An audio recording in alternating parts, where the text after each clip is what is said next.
성경, 신약성경 마태복음 15장 1절부터 11절까지 말씀 제가 읽습니다. 그때에 바리새인과 서기관들이 예루살렘으로부터 예수님께 나와 가로되 당신의 제자들이 어찌하여 장로들의 유전을 범하나이까? 떡 먹을 때에 손을 씻지 아니하나이다. 대답하여 가라사대 너희는 어찌하여 너희 유전으로 하나님의 계명을 범하느뇨? 하나님이 이르셨으되 내 부모를 공경하라 하시고 또 아비나 어미를 회방하는 자는 반드시 죽으리라 하셨거늘 너희는 가로되 누구든지 아비에게나 어미에게 말하기를 내가 드려 유익하게 할 것이 하나님께 드림이 되었다고 하기만 하면 그 부모를 공경할 것이 없다 하여 너희 유전으로 하나님의 말씀을 폐하는도다. 외식하는 자들아 이사야가 너희에게 대하여 잘 애언하였도다. 일렀으되 이 백성이 입술로는 나를 존경하되 마음은 내게서 멀도다. 사람의 계명으로 교훈을 삼아 가르치니 나를 헛되이 경배하는도다 하였느니라 하시고 무리를 불러 이르시되 듣고 깨달으라. 입에 들어가는 것이 사람을 더럽게 하는 것이 아니라 입에서 나오는 그것이 사람을 더럽게 하는 것이니라. 아멘. 오늘 말씀에서 중심으로 삼는 본문은 7절부터입니다. 7절부터 9절까지의 말씀이 되겠습니다. 제가 다시 읽으면 7절에 외식하는 자들아 이사야가 너희에게 대하여 잘 애언하였도다. 일렀으되 이 백성이 입술로는 나를 존경하되 마음은 내게서 멀도다. 사람의 계명으로 교훈을 삼아 가르치니 나를 헛되이 경배하는도다 하였느니라. 사람의 계명, 사람의 계명과 하나님의 계명, 사람의 계명으로 가르친다. 물론 입술로는 나를 존경한다. 하나님을 존경한다. 그리고 이제 이런 바리새인 서기관들 같은 이들이 중심이 되어서 성경을 가지고 자의적으로 해석하는 거예요. 그리고 듣는 이스라엘 백성 유대인들이 듣기에 좋은, 또한 자신들이 받아들이기에 좋은, 나도 너무 맛있게 먹어 이 교훈은 그러매 당신들도 먹어봐라. 너무나 즐겁고 귀하다. 그렇게 전하는 것이에요. 사람들이 좋아하고 즐겨하는 것. 오늘은 그 예제로 좀 우리나라에 나름대로 유명한 교회입니다. 구독자가 8만 명이 넘는데 그 교회의 담임 목사님과 부목사님들의 설교 제목을 가지고 좀 살펴보려고 그래요. 설교 제목. 그 담임 목사님은 부흥사로 우리나라에 젊었을 때부터 유명해졌어요. 그래서 부흥사계에서는 또 알아주는 분이기도 해요. 그 교회 담임 목사님, 그 다음에 부목사님 두어 분. 그분들이 하는 최근래에 제가 설교 한 4개월치 정도를 살폈어요. 4개월.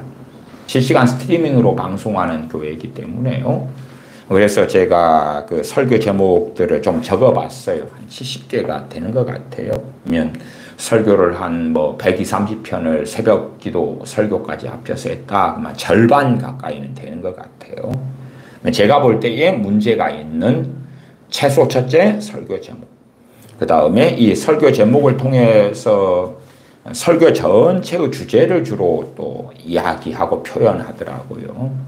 성경 본문까지는 안 보고 이 제목들을 살펴보는 거예요. 제목들을. 요즘에 참 유행하는 목사님들의 설교가 뭐냐 그러면 큐티 설교입니다. 큐티 설교. 한국교회 목사님들은 설교가 굉장히 많아요. 새벽 기도가 있으니까 더군다나 그렇지요. 수요 예배, 금요일 예배, 주일날도 기본적으로 한 두어 번 정도. 주일 오전 예배, 주일 오후 예배. 그 다음에 신방도 많이 다니시죠. 신방 예배 설교.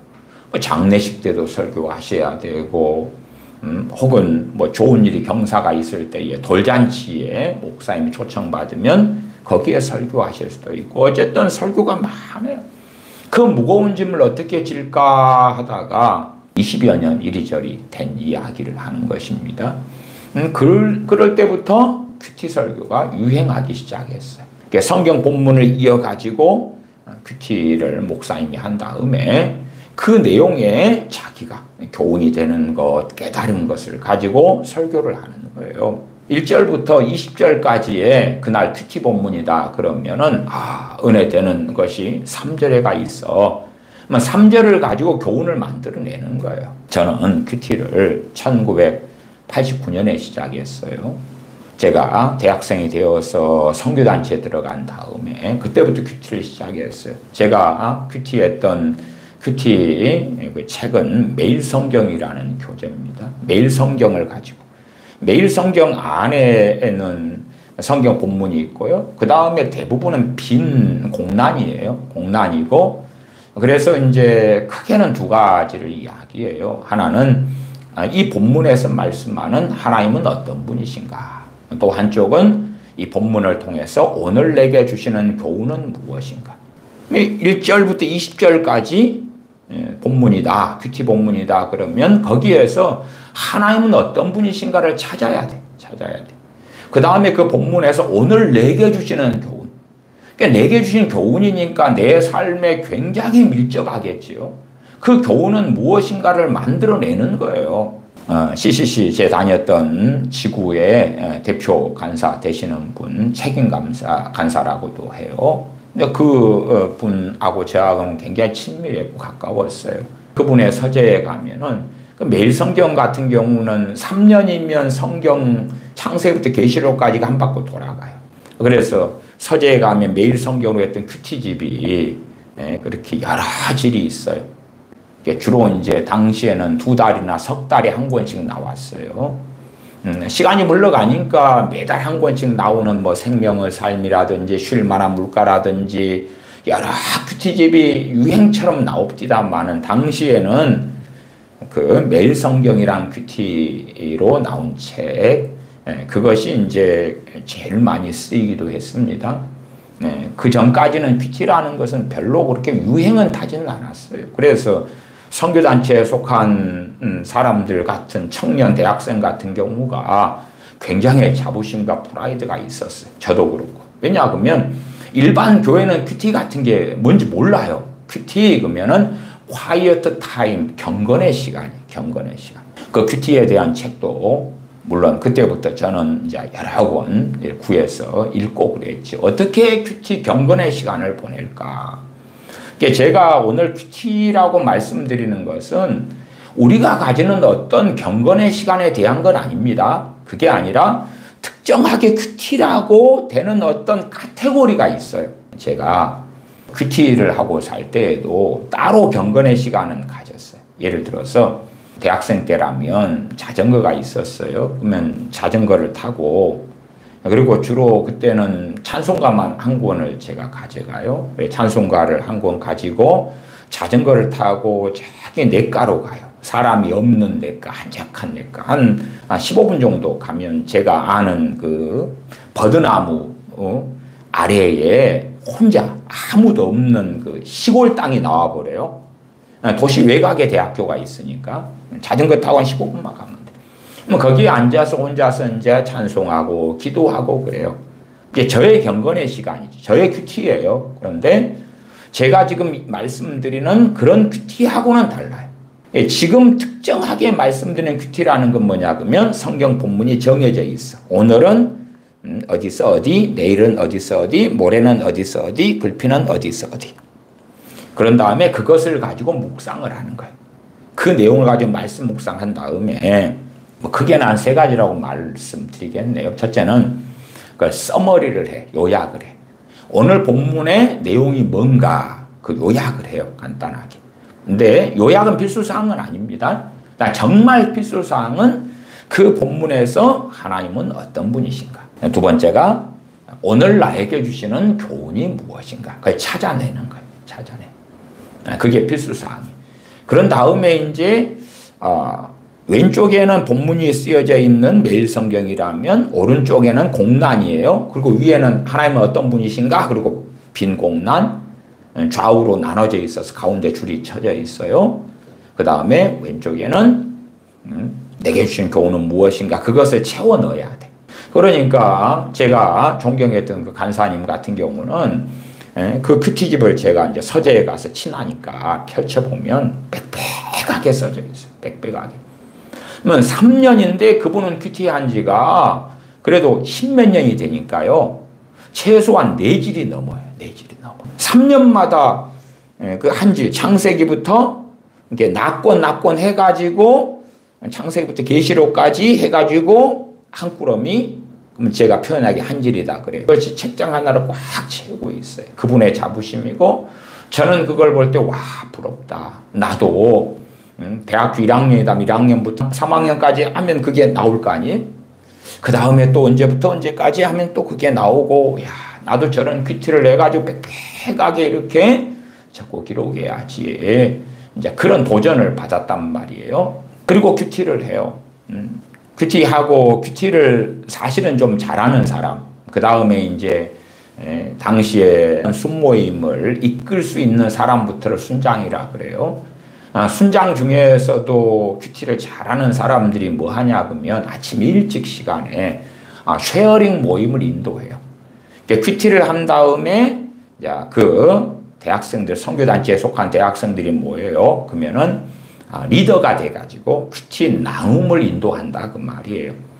아침에 한 20명이 모였으면은 그 한 30분의 짧은 시간에 이 리더하는 사람이 먼저 큐티를 해와요. 그래가지고 본문은 똑같단 말이에요. 내게 오늘 주시는 교훈은 무엇인지, 하나님은 오늘 내가 이 본문을 통해 만난 하나님은 누구신지를 내가 먼저 대표로 나누어야 되잖아요. 그렇지 않으면 누가 먼저 할 거예요? 그러면 서로 안 하려 그래. 내가 먼저 나누고 누구든지 은혜 받을 수 있도록. 그 다음에 이제 뭐 20명이 모였다 그러면 하고 싶은 사람 몇 명만 가지고 나누고, 그 다음에 기도 제목, 긴급 기도 제목이 있으면 나누고, 그리고 함께 기도하고, 그리고 흩어져요. 이제 강의를, 수업을 들으러 갈 거 아니에요. 저 같은 경우는 그 쉐어링 모임의 리더가 많이 됐어요. 어쨌든 간에 당신 순장님이 그래도 잘 하시니까, 또 되도록이면 또 저보다 학년이 높은 순장님들도 안 할라 그래, 그걸. PT를 한 다음에 그것을 내놓으면은 마치 내 속살을 보이는 것처럼, 저 순장님이 PT를 했는데 별로 은혜롭지도 않고 본문하고 내용도 잘 안 맞네. 그런 게 나올 거 아니에요.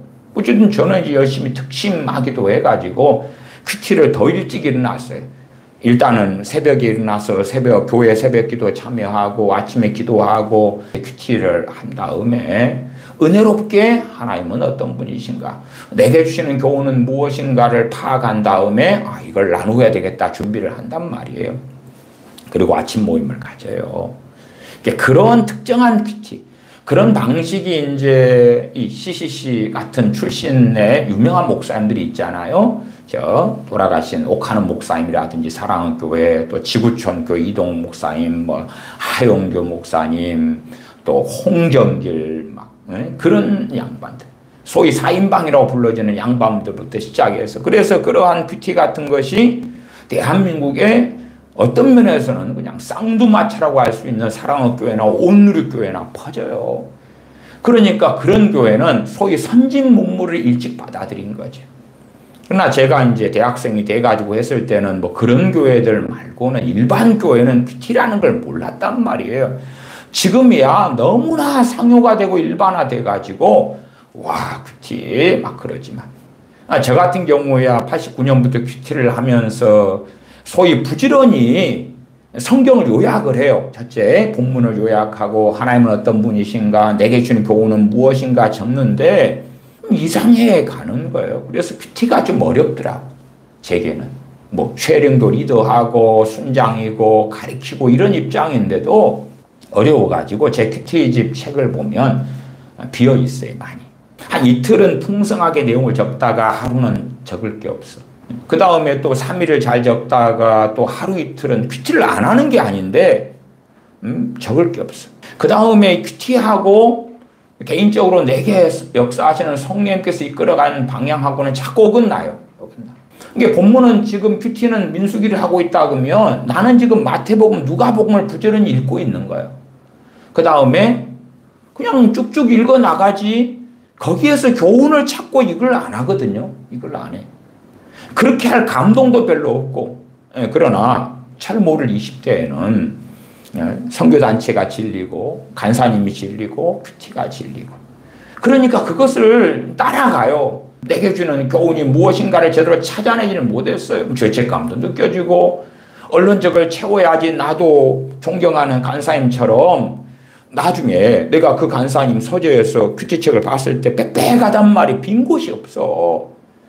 근데 내 큐티책을 보면 빈 곳들이 곳곳에 있단 말이에요. 이걸 어떻게 해야지? 그러니까 억지로 나중에라도 제가 말씀을 가리키고 순모임 인도하는 순원들이 있잖아요. 보일 때 순장님 큐티책 좀 보십시다. 그렇게 해서 봐봐라.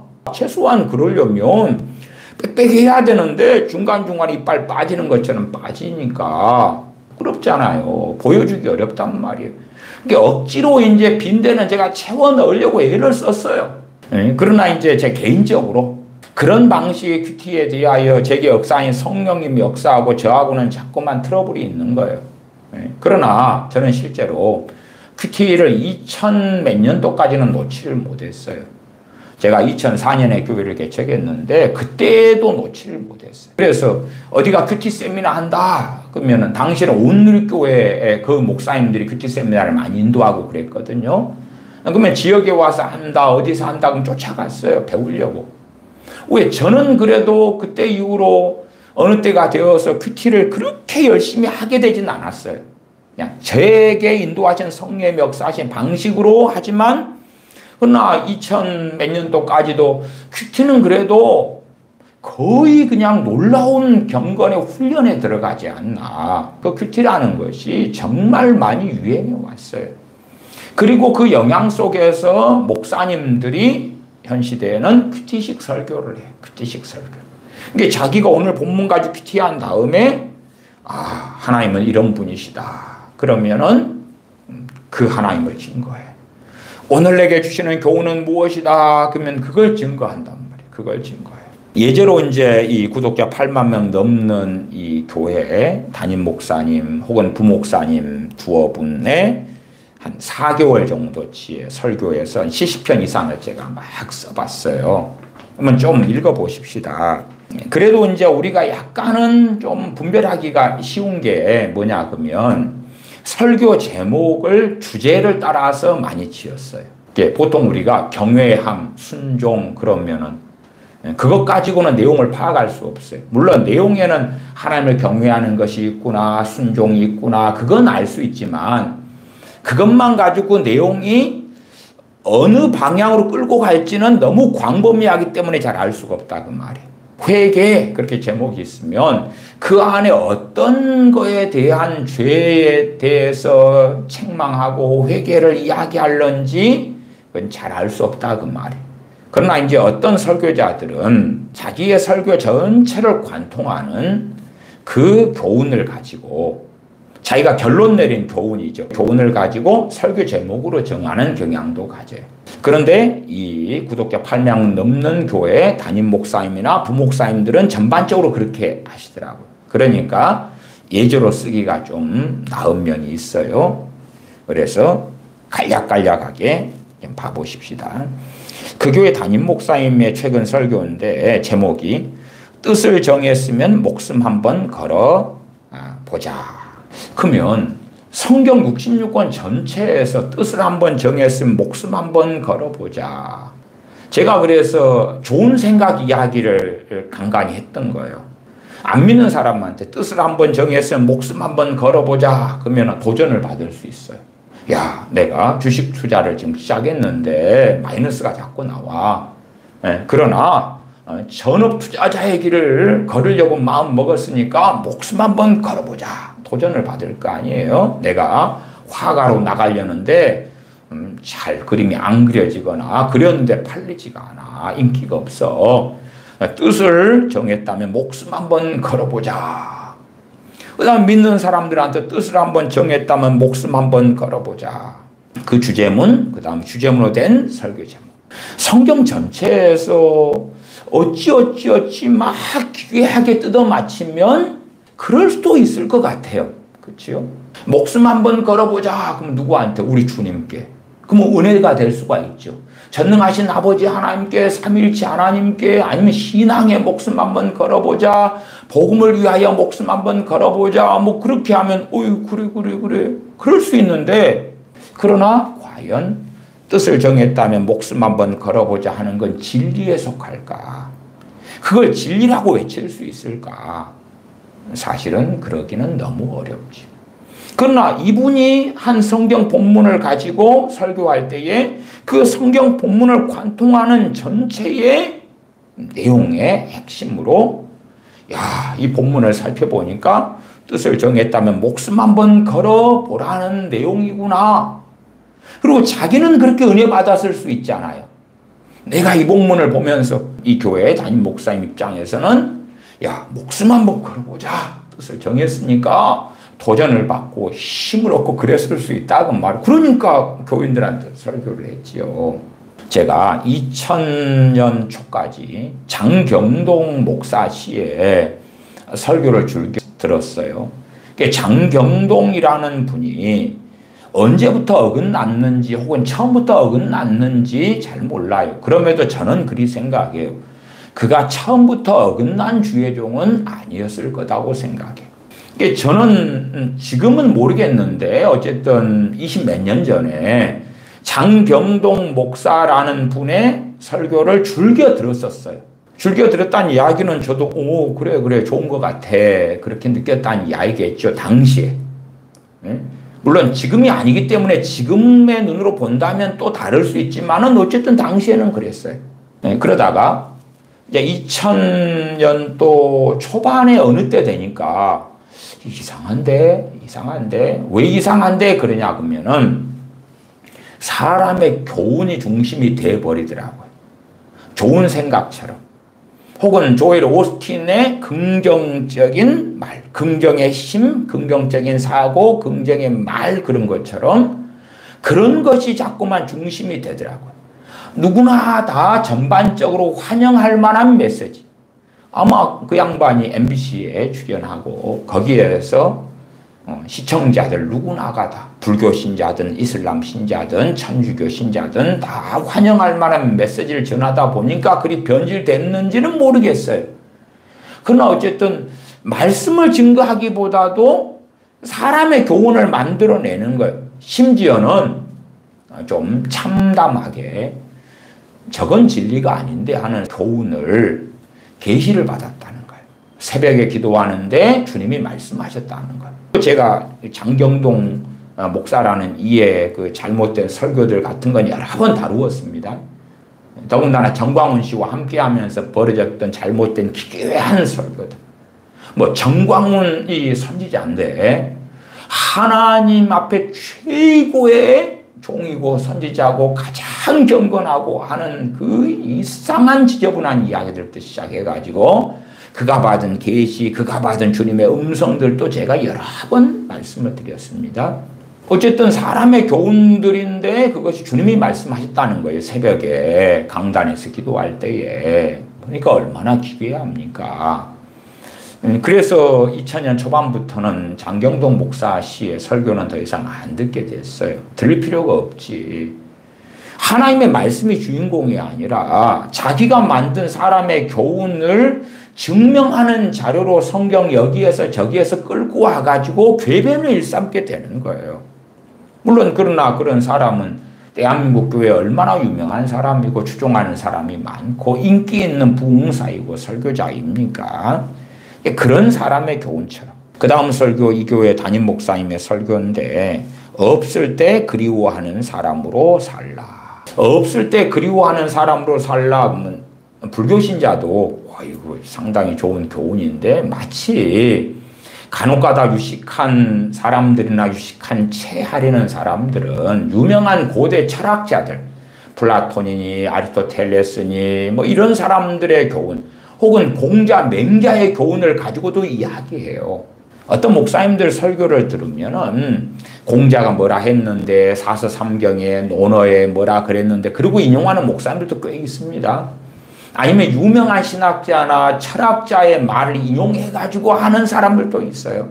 철학자 아무개가 말했는데 뭐 철학자 이야기가 인기가 있는 건 뭐예요? 누구든지 다 환영할 만한 이야기거든. 그래서 그 철학자가 말했다고 불교 신자도 가톨릭도 정교회도 이슬람 신자도 무신론자도 들어봄직한 들어볼 만한 좋은 교훈인데 없을 때 그리워하는 사람으로 살라 나쁜 이야기 아니요. 좋은 생각이요. 근데 그것이 설교 제목이고 설교를 전체 관통하는 이렇게 하라고 도전하려고 성경을 사용한다? 진리를 사용한다? 그건 곤란하지. 그건 곤란하지. 없을 때 그리워하는 사람으로 살라가 진리인가요? 진리요? 아니, 주님께서 십자가에 죽으시고 부활하시고 승천하셨어요. 그러면 그 다음에 주님의 본동네 나사렛 사람들은 주님께서 그들과 함께 살면서 없을 때 그리워하는 사람으로 사셔서 주님 부활하시고 승천하신 다음에 너무 주님이 그리웠겠나요? 아니면 대다수의 유대인들, 우리 주님께서 죽으시고 부활하시고 승천하신 다음에 주님이 그렇게 없을 때 그리워하는 사람으로 살라 그랬는데 정말 그렇게 주님이 사셨다면 그리워했겠지. 소수의 믿는 자, 주님의 제자들이나 소수의 믿는 자들은 주님을 그리워하고 사모했고 그랬으나 그러나 대부분의 유대인들에게는 주님께서 그렇게 안 사셨어요. 오히려 주님 말씀 들으니까 죽여버리려고 했어요. 죽여버리려고. 이 마태복음 15장도 그래요. 15장 12절로 가면 이에 제자들이 나와 가로되 바리새인들이 이 말씀을 듣고 걸림이 된 줄 아시나이까. 앞에 있는 주님이 하신 11절까지의 말씀을 가지고 걸림을 만들어. 바리새인 듣고 진짜 기분 나쁜데 불쾌한데 왜 너희가 사람의 계명으로 가르쳐? 그러니까 없을 때 그리워하는 사람이 아니라 없어져야지 알턴이가 빠진 것처럼 속 시원한 거예요. 그러면 진리는 아니요. 야, 일반적으로는 없을 때 그리워하는 사람으로 살라. 그러면 그래. 도전은 받을 수 있단 말이에요. 그러나 진리는 아니요. 좋은 생각이다. 그 말. 좋은 생각. 좋은 말이요. 그걸 가지고 설교 제목을 삼고 설교를 관통하는 주제를 삼는다. 곤란하지요. 충성보다 좋은 게 또 있을까? 본문은 계시록 2장 8절에서 11절을 삼았네요. 그러면은 거기에는 그 서문학교에 주시는 말씀이 본문이 되어지죠. 죽도록 충성하라. 그리하면 너희가 생명의 면류관을 받으리라. 그러니까 충성보다 좋은 게 또 있을까? 그랬어요. 그러면 고린도전서 13장으로 가면 무엇이 제일이다 그래요? 사랑이 제일이다 그러잖아요. 그러니까 이분은 이 설교를 가지고 충성보다 좋은 게 또 있을까? 충성이 최고 낫다는 걸 증명하려고 애를 쓴 거겠지. 과연 충성보다 좋은 게 또 있을까? 그리고 본문을 통해서 사랑도 잊혀지게 만들고 믿음도 잊혀지게 만들고 어쨌든 그러려고 애를 써가지고 교인들을 설득을 할 거지요. 자기가 큐티를 했든지 아니면 설교를 위하여 본문을 연구를 하면서 은혜를 받았어. 충성이 정말 좋고 좋은데 그것보다 더 좋은 게 없구나. 교훈을 얻었단 말이에요. 오늘 내게 주시는 교훈을. 그것이 말씀 전체하고 맞는가 안 맞는가를 살피기보다도 자기가 은혜 받았으니까 그걸로 해서 전한 거겠지요. 그 다음에 열심히 있어야 큰 일도 하고 주님도 기뻐하신다. 또 그 교회 담임 목사님의 설교 제목이에요. 그러면 설교 내용을 통해서 이걸 설득을 하겠지. 교인들은 열심히 있어야 큰 일도 하고 열심히 있다 해서 우리가 다 큰 일을 하나요? 그냥 어떤 사람은 우리 지체됨으로 이야기할 때에 보잘것없는 것 같은 지체로 살지요. 어떤 지체는 영광스러운 것 같은 드러나는 그러한 삶을 살기도 하고요. 근데 열심히 있어야 큰 일도 하고 주님도 기뻐하신다. 듣기에는 좋아. 그렇죠? 듣기에는 좋아. 그러니까 주님을 기쁘시게 하려면 뭐가 있어야 돼? 열심히. 물론 성경에 주님께서는 열심을 내라. 뭐 그렇게도 말씀하시죠. 그러니까 열심을 내야 된다. 그까지 가면 잘못된 건 아니에요. 근데 열심히 있어야 큰 일도 하고 주님도 기뻐하신다. 그러면서 본문을 선택해서 교인들을 이끌어요. 그러니까 이게 애매모호하지요. 그러나 정말로 불변의 진리냐 그럴 때 진리는 아니에요. 진리는 아니에요. 그러면 히브리 11장에 믿음 때문에 토굴의 아멸에 유리하는 사람들은 진짜 열심은 있었어요. 누구에 대한 열심요? 엘리야 선지자처럼 하나님에 대한 열심이 특심했다. 그렇게 말할 수 있어요. 그러나 토굴의 아멸에 유리하다 죽거나 아니면 카타콤 안에서 지하 묘지에서 숨어서 예배하고 굶어 죽어가고 병들어 죽어가고 그런데 큰 일을 해? 믿음 지키는 것이 가장 큰 일이었어요. 사실은 그들에게는 지금 시대의 어떤 큰일 같은 건 찾아볼래야 찾아볼 수가 없고 그 다음에 하나님의 영광이 임하면 모든 게 끝장난다. 그것도 그 교회 담임 목사님의 설교예요. 이사야 30장의 본문을 가진 설교네요. 하나님의 영광이 임하면 모든 게 끝장난다. 모든 게 끝장난다는 것이 부정적으로 쓰인 건 아닐 거예요. 논리상. 왜? 하나님의 영광이 임했는데 자기 안 믿는 또 불량한 자식이 끝장나가지고 지옥에 떨어져 버려. 그건 곤란하잖아요. 하나님의 영광이 임해서 소위 그러면 주님과 만났어. 인격적으로 만났어. 아름답게 변화돼. 그런 거잖아요. 근데 성경에 그런 건 없잖아요. 하나님의 영광이 임하면 모든 게 끝장난다. 그리고 어떻게 이사야 30장 1절부터 3절 본문인데 제가 확인해 보면 그런 내용은 아닙니다. 그렇게 말할 수 있는 내용이 없어요. 근데 어쨌든 그 본문을 퀴티를 했든지 뭘 했든지 간에 자기가 그 본문에서 은혜를 받았어요. 하나님의 영광이만 모든 게 끝장난다. 그렇게. 그러니까 이걸 빨리 막 전해주고 싶은 거예요. 전해주고 싶어. 그러나 주님 말씀 어디에서도 사도들의 말씀 어디에서도 없는 거라. 없어. 구약 성경 어디에서도 그렇게 말할 수가 없어요. 하나님의 영광을 광야에 있던 이스라엘 백성은 봤어요? 안 봤어요? 많이 봤어요. 많이 봤어. 여러분이 출애굽기 같은데 혹은 레위기, 민수기, 신명기를 확인하면 알 수가 있어요. 그러나 그들은 계속하여 원망했고 강팍하게 살았어요. 하나님의 영광을 봤으니까 끝까지 하나님을 부인하지 않는다? 아니 그러면 저 발람 선지자 같은 경우는 얼마나 놀라운 하나님의 영광을 받겠습니까? 하나님께서 그에게 말씀하시고 계시하시고 그런데 발락 왕이 주는 그 불의의 재물을 불의의 싹스를 사랑하고 그걸 쫓아가면서 결국 멸망당하고 말았지요. 그러나 사람들에게는 하나님의 영광이만 모든 게 끝장나. 빚 문제도 해결되고 건강 문제 해결되고 문제가 있는 내 남편, 아내, 가족, 부모, 형제가 다 아름답게 변화돼. 마치 신사도 애들이 말하는 것처럼 대부흥만 오면 그러면 끝장나는 거야. 그냥 죄들이 떠나가고 물러가고 회개가 터지고 다 구원받고 돈이 어마어마하게 막 들어오고 모든 게 끝장나. 황홀한 이야기죠. 그리고 이사야 30장 1절에 3절이나 혹은 그 외에 다른 본문 자기의 경험 예화를 가지고 교인들을 설득하는 거예요. 하나님의 영광이만 모든 게 끝장납니다. 그러니 하나님의 영광 임하게 합시다. 그런 거겠지요. 그리고 그 다음 설교는 초라하고 가진 게 없어도 위대하게 쓰시는 하나님. 이것도 위로가 되죠. 위로가 돼. 어떤 사람에게는 맞을 거예요. 결과론적으로 이렇게 말합시다. 위대하게라는 개념이나 뜻은 틀리지만 조영기 목사님 같은 분은 그래도 초라하고 가진 게 없었다 그 말이에요. 그렇지요? 그러나 결과론적으로 그냥 70만이 넘는 전 세계 가장 큰 교회를 세운 그 하나님의 종으로 쓰임받았다.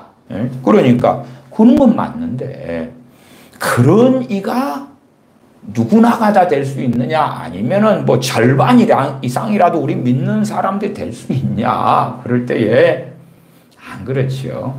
다 사도겠느냐 다 선지자겠느냐 다 교사겠느냐 다 능력 행하는 자겠느냐 다 병 고치는 자겠느냐 아니다. 그런데 초라하고 가진 게 없어도 위대하게 쓰시는 하나님. 사사기 3장 31절이 한 절 본문인데 사사 삼갈에 대한 이야기네요. 소몬은 막대기로 블레 사람들 600명을 막 죽이고 그러니까 삼갈이 초라했고 보잘것없는데 위대하게 쓰셨다. 그 교훈을 얻었어. 그까지는 맞지. 삼가를 그렇게 쓰셨다. 그러니까 우리들도 그렇게 쓰실 거다. 그렇게 가버리면 각자의 부르심이 틀리지 않아요. 지체됨이 틀리지 않아요. 그러나 듣는 사람들은 너무 좋게 들리죠. 지상명령인 전도보다 더 급한 게 따로 있다. 그 교회 담임 목사님의 설교인데 지상명령인 전도보다 더 급한 게 따로 있다. 절대요. 하나님의 말씀에서는 서로 비교되는 관계로 가면 안 됩니다. 무슨 말이냐 그러면 엄마가 좋아 아빠가 좋아 그러면은 스스로 함정에 빠지는 거예요. 전도 지상명령인 전도는 말할 수 없이 귀하고 성경도 말할 수 없이 귀하고 감사하는 삶도 귀하고 기도하는 것도 귀하고 서로 사랑하는 것도 귀하고 그런 거지. 이 목사님은 어떤 본문을 가지고 지상명령인 전도보다 더 급한 게 따로 있다. 더 급한 게 그리고 더 급한 것을 설명을 계속하면서 교인들을 설득하는 설교겠죠. 지상명령인 전도 가장 요긴하고 중요하고 급한 것을 앞에다 딱 내밀면서 쇼킹한 그런 설교의 내용으로 그러나 더 급한 게 있어요. 사랑일까? 불신자들에 대한 최고의 사랑은 복음을 전하는 거죠. 그러한 것도 쇼킹한 제목일 수 있고 궁금점, 호기심이 일어날 수 있는데 과연 그것이 합당하냐? 그렇지 않아요. 그러니까 큐티를 하고 그리고 큐티에서 교훈을 얻을 때에 그런 식으로 기괴하게 사실은 결론을 내리는 경우가 많아요. 그래서 제가 큐티 이야기를 앞에 서두에 했던 거예요. 이 목사님이나 담임 목사님, 부목사님들이 큐티를 해가지고 그렇게 설교했는지 안 했는지는 몰라요. 그러나 청년, 청소년 혹은 장년들이 큐티를 할 때 저도 또 큐티를 오래 하고 살았다 그랬잖아요. 그럴 때 나타나는 현상이 이런 방식으로 성경을 요약하고 이런 방식으로 내게 주시는 교훈을 만들어내더라고요. 누가? 제가. 그리고 제 선배들, 순장들도 그렇게 하더라고요. 그렇게 그냥 한국교회 큐티가 유행하지 않고 몇 교회, 저런 사랑교회, 온누리교회, 지구촌교회 몇 교회가 이제 유행을 퍼뜨리고 있을 때에 대부분의 교회들은 모를 때 큐티를 어쨌든 저는 시작했단 말이에요. 그러면 제가 이런 식의 큐티를 해갔을 때에 그 결과가 어찌 되겠어요? 성령 충만이 사라져가는 거예요.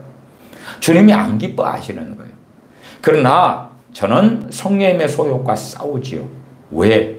간사님이 가르친 게 진리. 당시 김중곤 목사님이 대표셨거든요. 김중곤 목사님이 가르친 게 진리. 김중곤 목사님 큐티를 하라 그랬는데 이렇게 해야지. 그 다음에 국제 CCC 총재인 빌 브라이트 박사가 가르친 게 진리. 이렇게 해서 경건의 시간, 경건의 훈련을 해야 돼. 큐티를 통한 경건의 훈련을 해야 돼. 이게 진리야. 그리고 하나님 어떤 분이신가, 오늘 내게 주시는 교훈은 무엇인가, 그 다음에 이제 가장 마지막 결론부에 그걸 가지고 기도하는 시간을 가져. 그걸 가지고 기도를 해. 그러니까 전체가 다 어그러지는 방향으로 가죠. 그 다음 설교 봐보십시다. 축복과 저주가 마음에 달려있다. 본문이 신명기 30장 1절부터 10절까지 선택했는데 축복과 저주가 마음에 달려있다. 그 앞에 신명기 28장으로 가면 순종해서 받는 복, 불순종해서 받는 저주가 길게 나와 있는데 신명기 30장 본문은 축복과 저주가 마음에 달려있다. 정말? 아니 그럴 때도 있고 그럴 수도 있는 사례는 있을 거예요. 희소하고 드물게. 그러나 정말 누구나에게 해당되는 진리가 될 것이냐 그럴 때에 차라리 그러려면 신명기 28장 가지고 축복과 저주가 순종이냐 불순종이냐에 달려있다 그러면은 전반적으로 합당해요. 그렇죠? 그러나 마음에 달려있다?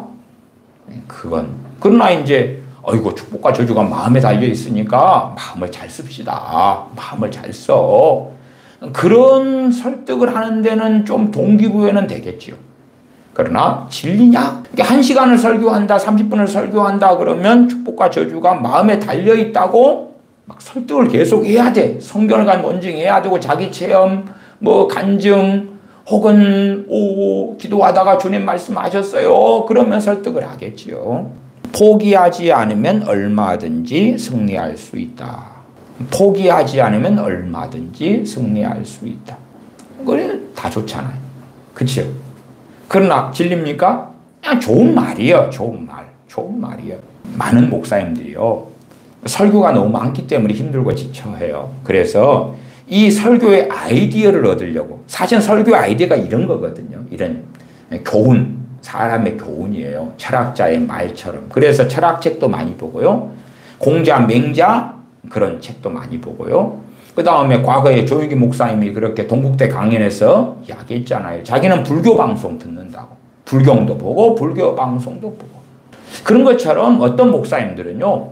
이러한 사람의 교훈들이, 그럴싸한 사람의 교훈들이 이 불경에가 많이 있거든요. 그래서 설교 아이디어를 얻으려고 불경을 들다 보는 목사님들도 의외로 있습니다. 의외로 꽤 있어요. 꽤 있어요. 그 다음에 이제 일반 서적을 봐요. 일반 서적을 보는 것은 저는 반대하지 않아요. 저도 일반 서적 간간히 보니까. 그러나 설교의 아이디어를 얻으려고 일반 서적을 보는 거예요. 또 꽤 많은 목사님들은요, 드라마를 봐요. 그냥 휴식을 가족들과 함께 취하고 누리면서 드라마를 보면서 함께 웃고 즐기는 것은 저는 전반적으로는 찬성합니다. 그러나 목사님들은 너무 신령해가지고 드라마를 보면서 설교 예화를 찾고 설교 아이디어를 얻으려고 드라마를 봐요. 그 세상에 어떤 작곡가들은 기가 막힌 곡을 작곡하려고 마약에 취하고 술에 취하고 소주병을 하루에 5병 막 먹고 어떤 환각에 취하려고 그러고, 그래서 상당히 그러한 작곡가 이런 사람들은 막 그 마약, 술, 포르노 이런 데 빠져가지고 그런 상황 가운데 영감을 얻기도 한다 그래요.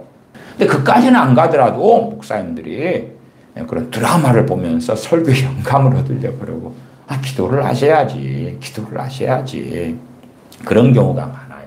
그러니까 왜 사람의 교훈을 만들어내다 보면 한계가 있어요. 그냥 성경에서 단순한 교훈을 가져오면 기도합시다. 순종합시다. 감사합시다. 찬양합시다. 회개합시다. 전도합시다. 사랑합시다. 뭐 그런 것만 나오거든요. 자기들의 알량한 생각으로 할 때에. 그러니까 항상 그냥 그 정해진 레퍼토리의 결론이 나오면 너무 식상하잖아요. 사랑합시다. 그러려고 막 말씀을 가지고 이야기했다가 결론으로 사랑합시다. 전도하자. 그리고 막 해가지고 설교를 하기가 결론이 그래서 전도합시다. 뭐 그렇게 하는 그런 걸로 가니까 좀 반복하면 그 다음에 했던 이야기 또 하고 또 하고 또 하고가 되는 거예요. 새로운 교훈을 찾아내야 된단 말이에요. 새로운 교훈을. 그래서 불경도 보고 공자왈, 맹자왈도 보고 철학자들 책도 보고 드라마도 보고 새로운 교훈을 찾으려고. 그리고 성경 큐티를 통해서 새 교훈들을 자꾸 만들어내는 거예요. 새 교훈들을. 포기하지 않으면 얼마든지 승리할 수 있다. 이 교회 담임 목사님의 설교예요. 포기하지 않으면 얼마든지 승리할 수 있다. 세례 요한, 선지자 세례 요한은 헤로스에 죽었는데 그건 포기해서 그럴까요? 포기하지 않으면 얼마든지 승리할 수 있는데 선지자 세례 요한이 너무 밀어내가지고 이 목사님에게 이 귀한 설교를 안 들어가지고 그래. 듣기만 했으면은 세례 요한도 포기하지 않고 승리를 했을 텐데. 물론 주님께서 세례 요한을 칭찬하시는 것처럼 진실로 세례 요한은 실패자가 아니고 승리자입니다. 그러나 이제 이분의 설교를 통하여 이야기하는 포기하지 않으면 얼마든지 승리할 수 있다는 다른 이야기의 승리겠지요.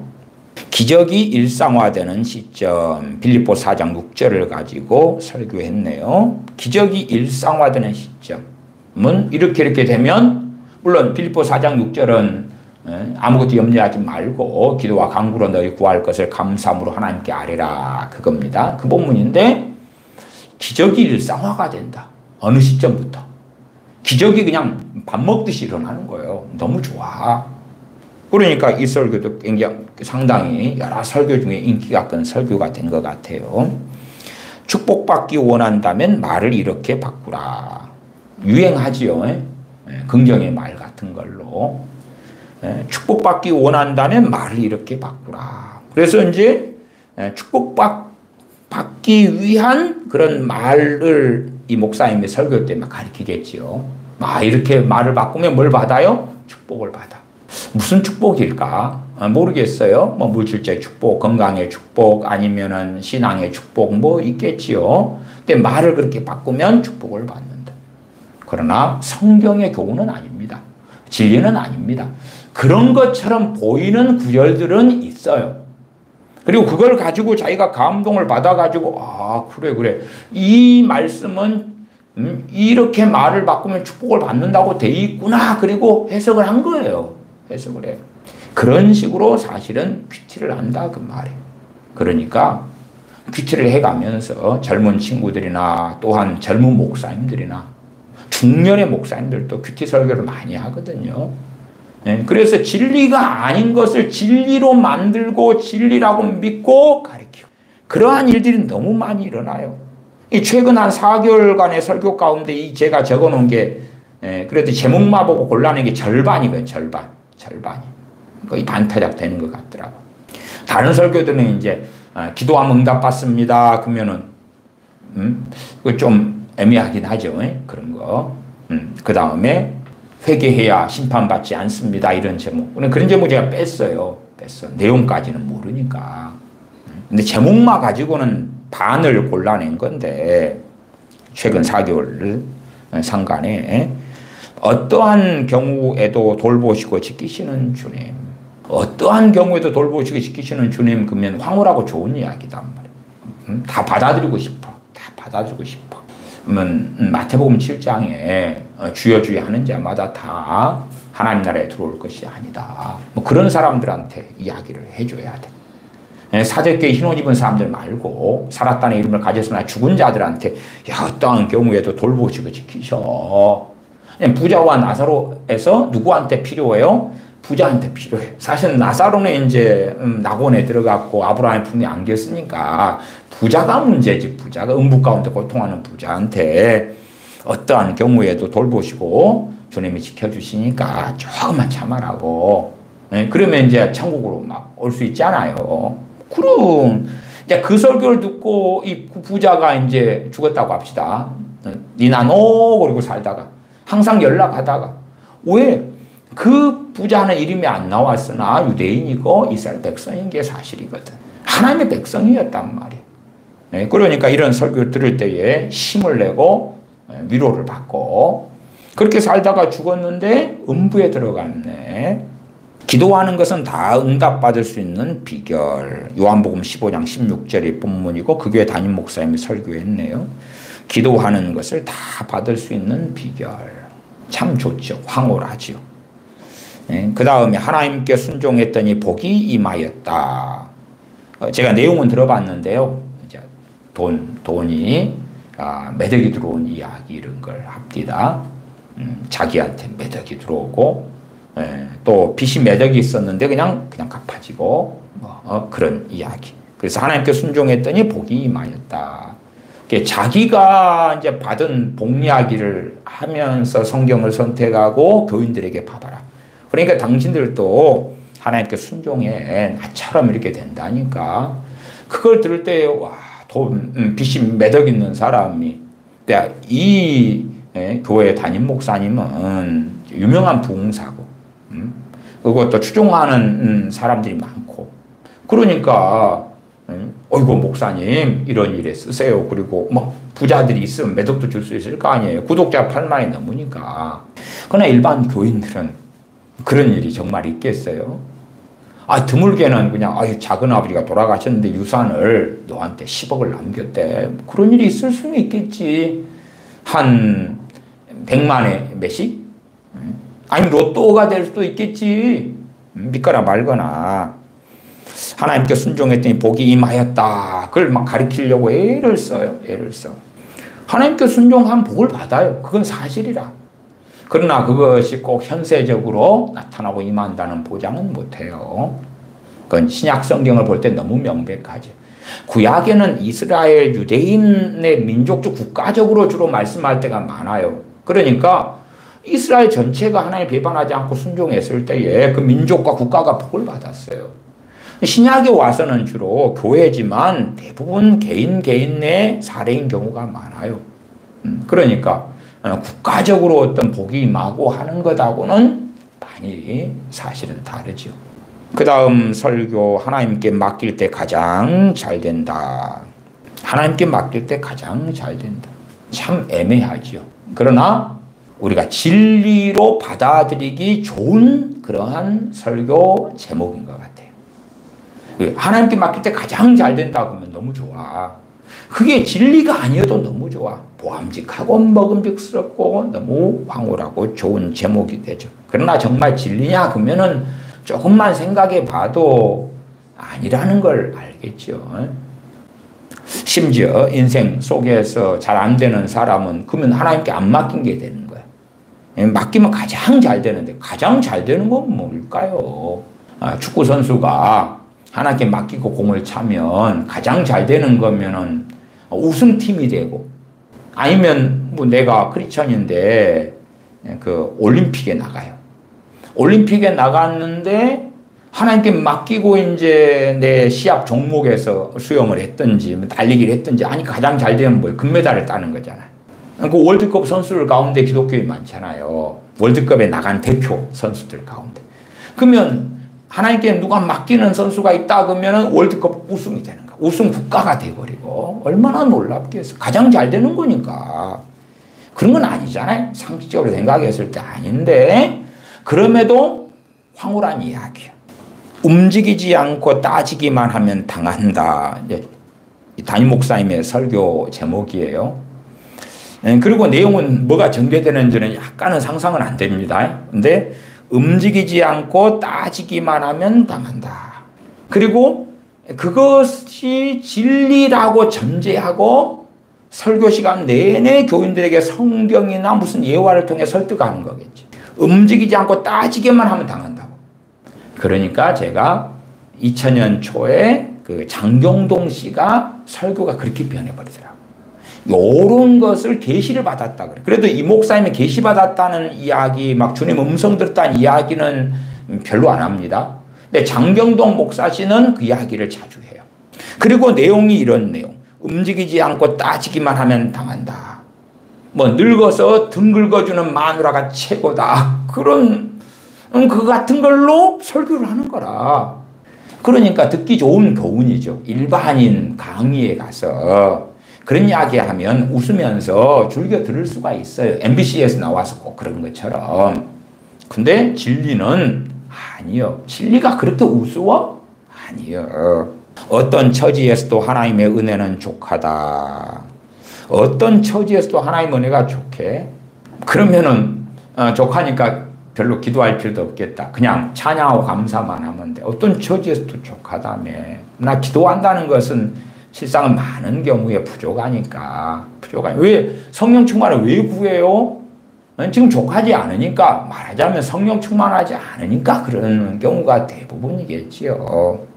어쨌든 이 목사님은 설교를 통해서 어떤 처지에서도 하나님은 내가 족하다고 교인들을 막 설득을 시키는 거겠죠. 하나님께서 시키시는 대로 하면 놀랍게 승리할 수 있다. 그게 담임 목사님의 설교예요. 하나님께서 시키시는 대로 하면 놀랍게 승리할 수 있다. 그러면 하나님께서 시키시는 대로 뭘 할까? 하나님께 시키시는 대로 뭘 하지? 놀랍게 승리할 수 있다? 참 좋은 이야기인데 내가 회사에서 근무하는 사람인데 하나님께 시키신 대로 하면 놀랍게 승리할 수 있어. 뭘? 주식을 하는데 아니 주식 전업 투자자 있잖아요. 증권회사 직원 있잖아요.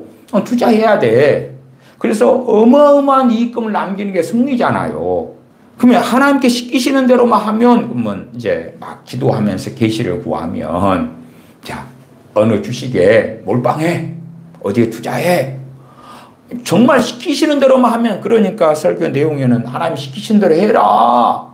그거에 부동산 중개업 하는 사람 아니면 부동산 투자자 뭐 이런 사람 아니면 자영업을 하려는데 어느 것을 선택해서 자영업을 할까 옷가게를 할까 치킨집을 할까 짜장면집을 중국집을 할까 뭐 하나님께 시키시는 대로만 하면은 놀랍게 승리할 수 있다. 정말 뜬구름 잡는 이상한 이야기를 안 할 수가 없을 거예요. 그러나 사람들은 어려움 가운데 처해 있을수록 지푸라기라도 잡는 심정으로 하나님 시켜만 주십시오. 그것이 바로 성경의 비결이요. 내게 음성만 들려주십시오. 말씀만 하십시오. 내가 할게요. 왜 한다 그러는 거예요? 잘 될 테니까. 승리할 테니까. 사실은 설교가 얼마나 기괴한가.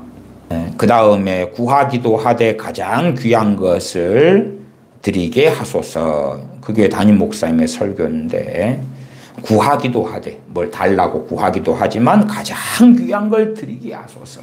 가장 귀한 걸 드려. 뭘 드리지요? 뭘?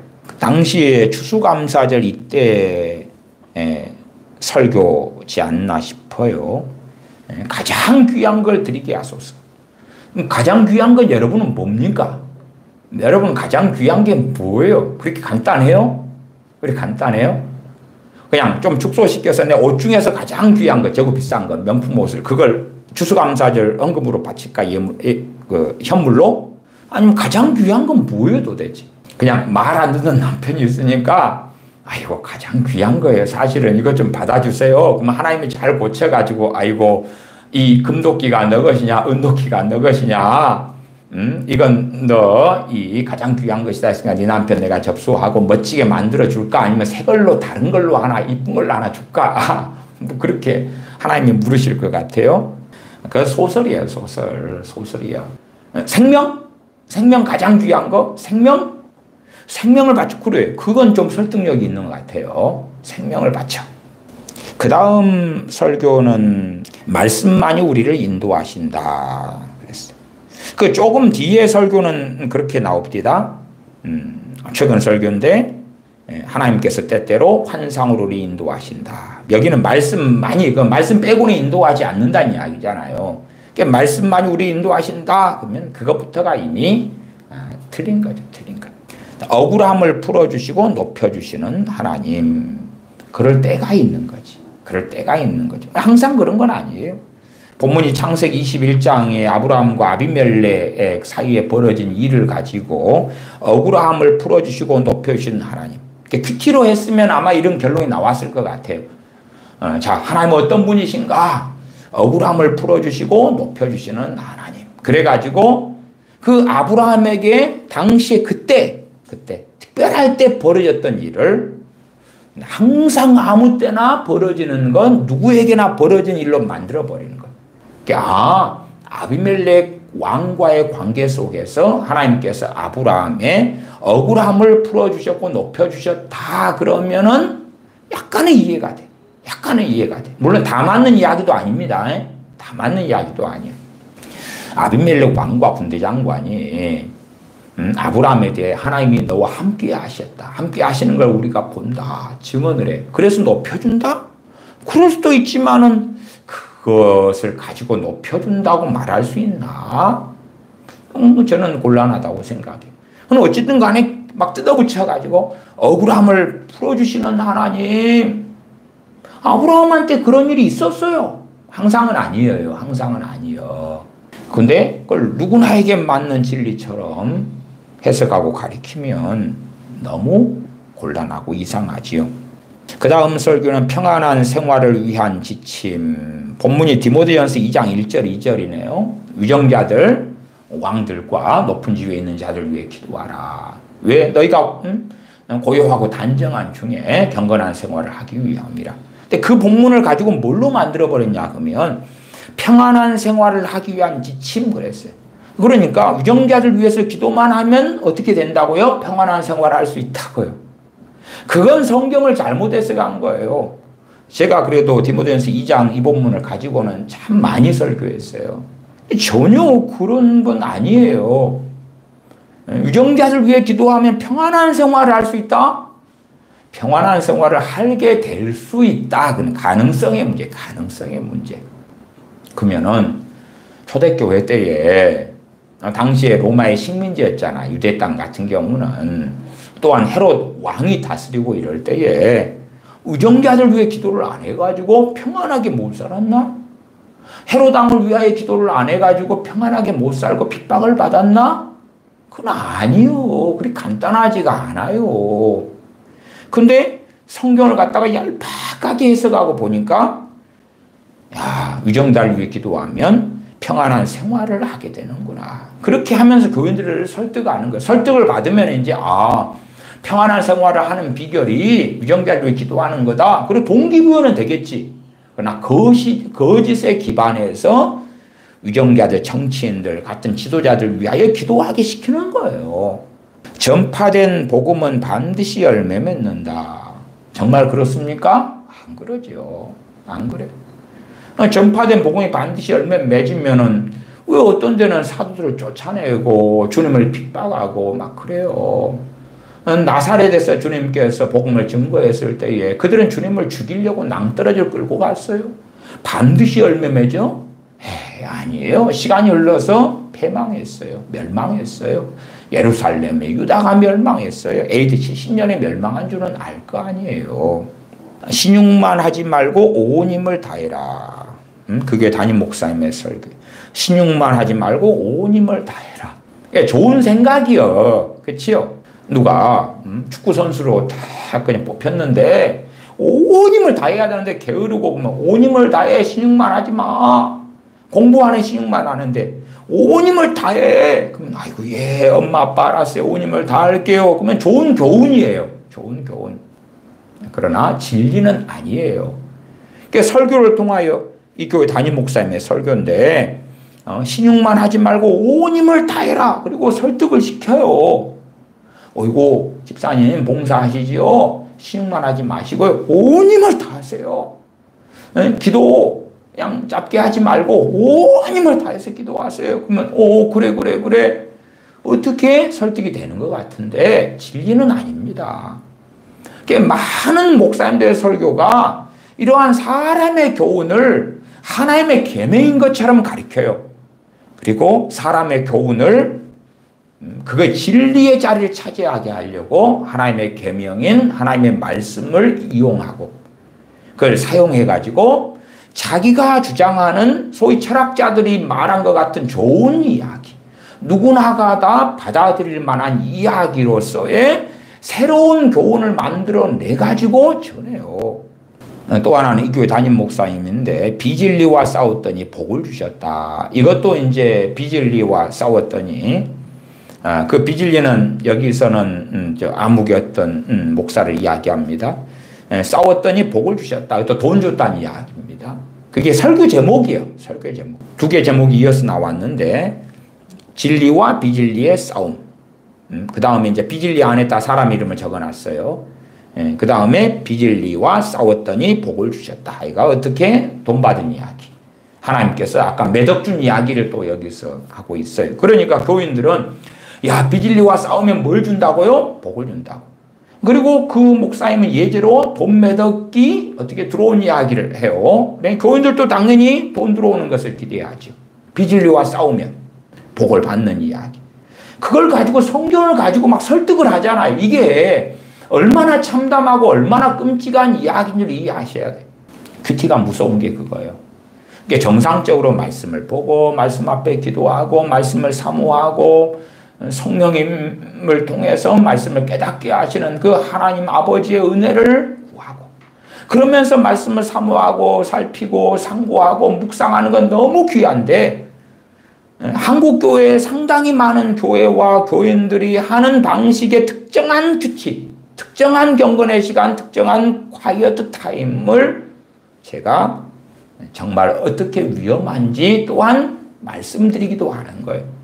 그다음 보편적으로 한국 교회에 전해지고 있는 목사님들의 설교가 하나님의 말씀에 따라서 가는 게 아니라 자기가 가진 사람의 계명, 사람의 교훈을 중심으로 해서 성경을 이용해 먹는 그 참담한 일들이 계속하여 벌어지고 있는 거예요. 그 다음은 사람을 잘 만나는 것이 복 중의 복이다. 맞아요. 그치요? 사람을 잘 만나는 게 복 중의 복이에요. 근데 진리입니까? 아니에요. 좋은 이야기예요. 좋은 이야기. 그 다음은 떼거지로 덤벼들어도 겁날 것이 없다. 다 이긴다. 이게 설교 제목이에요. 떼거지로 덤벼들어도 겁날 것이 없다. 다 이긴다. 그러면 꽤 그래. 그리고 그걸 성경을 가지고 증명하려는 거예요. 그러나 진리는 아닙니다. 그 다음 설교는 노는 인생보다 봉사하는 인생이 아름답다. 좋은 이야기, 그치요? 아니, 노는 것보다 봉사하는 게 아름답지. 불교 신자한테 말해도, 예, 그래서 제가 노숙자 밥해주러 왔어요. 천주교 신자한테 노는 인생보다 봉사 인생이 아름답다. 예, 그래서 내가 은퇴하고 퇴직한 다음에 고아원에 봉사하러 왔어요. 그런단 말이에요. 응? 그러니까 이건 좋은 이야기요. 그런데 목사가 강단에서 하나님 말씀을 전하는 시간에 이런 것을 전하라고 부르심 받은 게 아니란 말이에요. 오히려 성경을 가지고 이것이 얼마나 진리의 자리에 들어오기에 합당한가를 증명하는 게 아니에요. 지금 이런 설교를 통해서 말씀 66권 말고 다른 진리들을 세우고 있는 거예요. 그렇잖아요. 근데 이러한 설교들이 한국교회에 보편화되어 있어. 보편화되어 있어. 이런 교훈들을 얻으려고 애를 쓰는 거예요. 그런 걸 얻어 사람의 계명을 여기저기서 끌고 와가지고 그 다음에 성경 가지고 설교해야 되니까 그래서 성경을 인용만 하는 거예요. 성경을 자세히 문맥을 따지고 설명해버리면 목사님 당신 거짓말하는 거야. 드러나잖아요. 물론 자세히 따지고 성경을 설명할 만한 영성도 없고 그런 지각도 없는 이들이 그렇게 사실은 하는 거죠. 개 눈에는 똥마 보인다고 성경을 봐도 보아도 보지 못하고 들어도 듣지 못하는 자가 성경을 자신이 가진 사람의 교훈을 증명하는 데 써먹는 거죠. 하나만 더 보고 다른 한 절반 정도 30편 이상이 되는 것은 다음 시간에 이어서 좀 봐보십시다. 새벽은 기적의 시간이니 꼭 잡으라. 여호수아 6장 12절에 19절을 본문으로 삼았네요. 그게 담임 목사님의 설교예요. 새벽 기도하는 게 중요성을 이야기하는 것은 귀해요. 귀해. 새벽을 깨우리로다. 이렇게 말씀하지요. 새벽은 기적의 시간이니 꼭 잡으라. 그것을 진리의 자리에 넣어서 말할 수 있느냐? 그럴 수 없어요. 그러면 주님께서 새벽 미명에 일어나 기도하셨지만은 사도들을 깨웠어요? 안 깨웠어요? 안 깨웠어요. 사도들과 함께 새벽 기도회를 하신 적이 한 번도 없어요. 그러나 주님은 새벽을 깨우는 삶을 사셨어요. 그러나 주님은 그것을 새벽의 기도를 진리의 자리에 넣으신 적은 한 번도 없어요. 그러니까 누군가의 하나님 앞에서의 결단이 내가 새벽을 깨우겠습니다. 그 결단이고 그하고 맞는 사람도 있고 도전을 받는 사람도 있을 거 아닙니까? 예를 들어 경찰 공무원이에요. 그러면은 교대 근무하잖아요. 그런 분들이 밤새워 치안을 담당하고 애를 쓰는데 새벽 시간을 꼭 잡으라 그러려면 그 경찰관 일을 그만둬야 돼. 그만둬야 되잖아요. 군인들이 당직 근무 많이 이런 하사관들, 장교들 서는데 그러면 새벽 시간을 꼭 잡으라 그러는데 군대에서 병사들 거느리고 당직 근무 서는데 새벽 시간을 꼭 잡을 수가 없어. 왜? 그에게 주어진 임무를 감당해야 되니까. 이건 진리는 아니에요. 좋은 교훈이고 그 다음에 주님께서 새벽을 깨웠습니다. 모델로 쓰고. 그러나 그렇다 해서 주님께서 밤이 맞도록 기도하신 일이 있죠. 정말 오리지널 철학기도예요. 지금 현 시대에 하는 심야기도 잠깐 2, 30분 하고 금요 때 모여가지고 밤에 그런 것하고는 다르게 주님은 밤이 맞도록 꼭 기도하고 해가 뜰 때까지 그때까지 기도하신 적들이 여러 번 성경에 나오죠. 그런 것을 갖다가 철학기도 하라고 그렇게 매일의 삶을 살도록 진리화 시켜버리면 우리가 정상적인 삶을 살 수가 없다. 그 말이에요. 이게 주님께서 뭘 했어? 그러면 주님께서 70의 제자들 2명씩 짝지어가지고 파송하고 보냈어. 우리도 그렇게 하자. 우리도 70명을 제자들을 골라 2명 짝지어가지고 파송해 보내. 그건 아니잖아요. 그건 아니에요. 그래서 그럴싸한 것이 오히려 무서워요. 그럴싸한 게. 새벽은 기적의 시간이 꼭 잡으라. 때마다 다윗 왕이 군사들 거느리고 전쟁하러 나갔어요. 그러면 그 다윗 왕이라도 혹은 전쟁터에 있는 그 군사들이 새벽은 기적의 시간이 꼭 잡으라 그랬어요? 아니요. 전쟁했어요. 진리는요, 항상 적용되는 거예요. 불변인 건데, 좋은 교훈이에요. 좋은 교훈. 근데 진리는 아니에요. 진리는 아니에요. 우리가 그러한 큐티, 사실은 경건의 시간은 너무 귀하고 귀해요. 특정한 형태를 고집할 수는 없어요.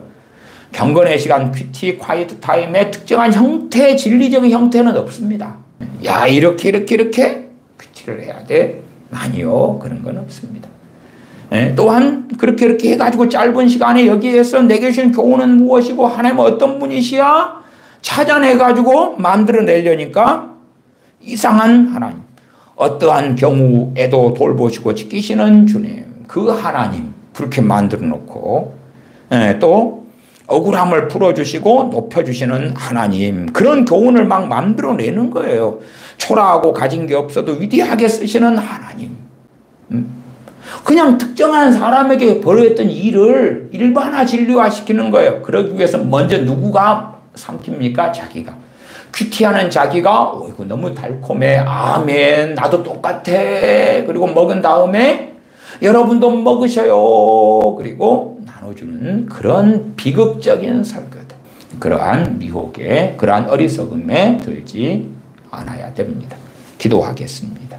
사람의 계명, 사람의 교훈을 쫓아가는 어리석은 하나님의 자녀들이 아니라 진실로 전능하신 아버지 하나님을 경외하기 때문에 하나님의 말씀 앞에 떨고 두려워하며 말씀을 사랑하여 말씀을 내 입맛대로 조작하고 요약하고 말씀을 내 뜻대로 사용하려는 정욕으로 사는 자들이 아니라 말씀 앞에 엎드려서 진실로 성령님께서 진리 가운데로 인도하시는 복된 것들을 누리는 진실로 복된 자녀들이 되게 하여 주시옵소서. 우리 주 예수님의 이름으로 기도하옵나이다. 아멘.